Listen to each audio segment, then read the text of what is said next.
Our 7 Eyewitness News Hiring 716 team taking a hard look at the state of childcare here in Western New York. Tonight, my colleague Ashley Rowe continues our extensive team coverage on this issue, examining the cost and the overwhelming demand for quality childcare now right here in Western New York.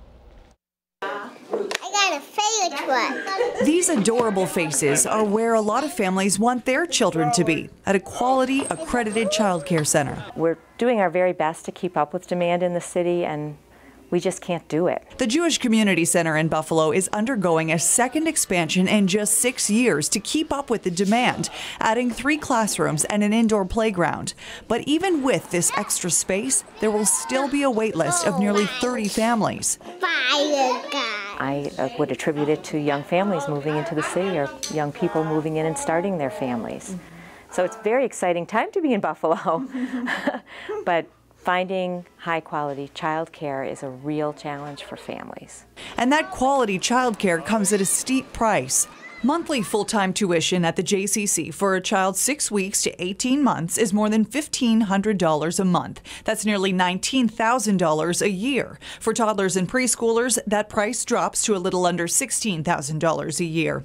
The average cost of childcare across Erie County is about $12,000 a year. It's a costly program to run.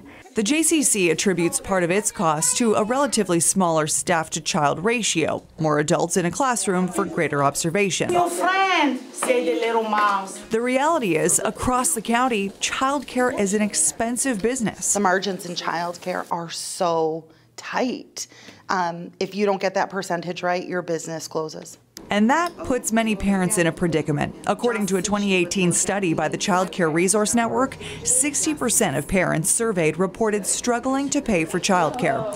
1/5 of parents had to withdraw from care because of the cost. You really have to look at that as a community and say, how is that impacting the quality of the overall workforce in our economy? It's a real issue. Subsidies are available, but not everyone qualifies. Amanda Kelkenberg with the Child Care Resource Network says affordability is a system issue, and she says the system needs more money. And we need to be looking at breaks for families in terms of, tax credits, so that places like the JCC can continue to grow their child care offerings and leave no children behind.